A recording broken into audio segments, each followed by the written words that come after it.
दोस्तों वैभव सूर्यवंशी को बहुत जल्द क्रिकेट से हमेशा हमेशा के लिए बैन किया जा सकता है क्योंकि वैभव सूर्यवंशी ने धोखेबाजी के मामले में मोहम्मद शमी को भी पीछे छोड़ दिया है। अब वो कैसे, इसका अंदाजा आपको इस वीडियो को आगे देखने और आईसीसी के नए नियम कानूनों को जानने के बाद पता चल जाएगा, क्योंकि बहुत सारे ऐसे खिलाड़ी हुए हैं जिन्होंने वैभव सूर्यवंशी की तरह ही झोल करने का प्रयास किया और उस वजह से उन्हें बैन भी कर दिया गया था।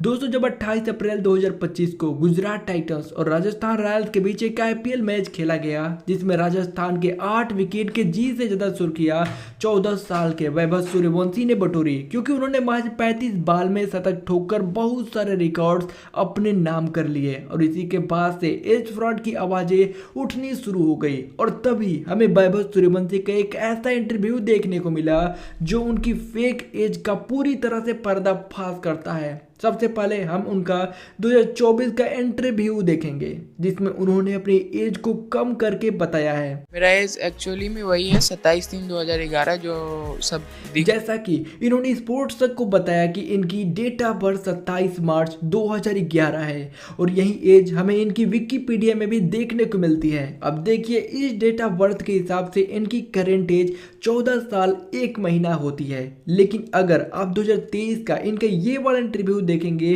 तो आपको कुछ और ही सुनने को मिलेगा। आपकी वास्तविकता उम्र कितनी है?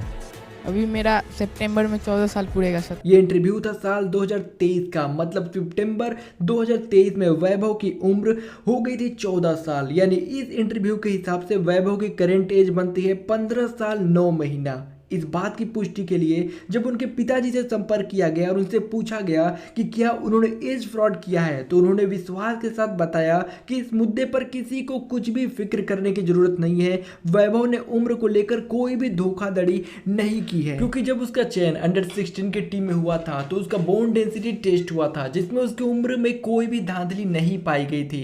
दोस्तों बोन डेंसिटी टेस्ट में बच्चे के दाएं कलाई, हाथ और उंगलियों का एक सिंगल एक्सरे लिया जाता है और फिर उसे बोन डेवलपमेंट की एक्सरे एटलस से उसका मिलान किया जाता है, जिससे रियल बायोलॉजिकल उम्र का पता लगाया जाता है जो बहुत ही ज़्यादा एक्यूरेट होती है। लेकिन दोस्तों अब हम आपको कुछ ऐसे क्रिकेटर्स के बारे में बताने वाले हैं जिन्हें एज फ्रॉड के चक्कर में बीसीसीआई ने बैन कर दिया था। दिल्ली के क्रिकेटर प्रिंस रामनिवास यादव की बर्थ सर्टिफिकेट और सीबीएसई के 10th क्लास की मार्कशीट की एज में फ्रॉड का मामला पकड़ा गया और उनको साल 2019 में बैन कर दिया गया। दिल्ली डेयरडेविल्स के स्टार अंकित बावने को 2012 में भारतीय अंडर 19 टीम की अगुवाई करनी थी, लेकिन एज फ्रॉड के चलते उनको बैन कर दिया गया। इसी तरह से आईपीएल 2022 में कोलकाता नाइट राइडर्स से जुड़ने वाले रसिक सलाम, जिन्होंने 2019 में मुंबई इंडियंस का कोई एक मैच ही खेला था और एक मैच के बाद ही उन्हें बैन किया गया था। एक और बड़ा नाम मनजोत कालरा भी रहे हैं जो 2018 अंडर 19 वर्ल्ड कप टीम का अहम हिस्सा थे। उनको दिसंबर 2020 में क्रिकेट से बैन कर दिया गया था एज फ्रॉड के चक्कर में। वीडियो की शुरुआत में हमने मोहम्मद शमी का नाम भी लिया था और इसीलिए आप सोच रहे होंगे कि आखिर मोहम्मद शमी को बीच में क्यों घुसाया। तो दोस्तों हम आपको बता दें कि शमी की ड्राइविंग लाइसेंस देखिए, जिसमें शमी की डेट ऑफ बर्थ 1982 दर्ज की गई है, जबकि विकीपीडिया के अनुसार उनकी डेट ऑफ बर्थ सितंबर 1990 है। हम आपको बता दें कि इस बात की सत्यता की पुष्टि क्रिक फैक्ट नहीं करता, लेकिन जो सामने प्रस्तुत किया गया डॉक्यूमेंट है वो सोशल मीडिया से हमें प्राप्त हुए हैं। पर दोस्तों जब बात एज फ्रॉड की होती है तो यहाँ पर केवल एक खिलाड़ी की नैतिकता का सवाल नहीं, बल्कि पूरे खेल जगत की पारदर्शिता और सच्चाई पर सवाल खड़ा करता है।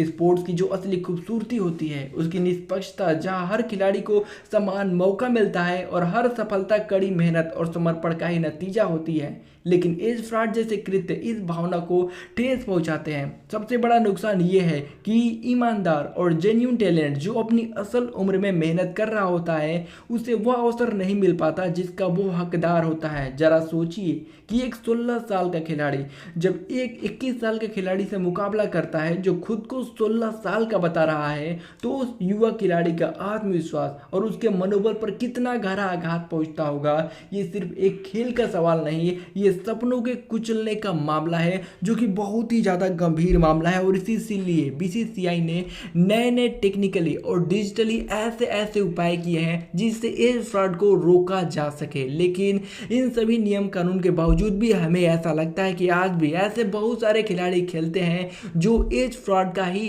नतीजा है। पर दोस्तों आपको क्या लगता है हमें कमेंट करके जरूर बताइएगा, और ऐसे ही और शानदार वीडियोज को देखते रहने के लिए आप हमारे इस चैनल को सब्सक्राइब कर हमारा सपोर्ट करना ना भूलिएगा। Thanks for watching this video.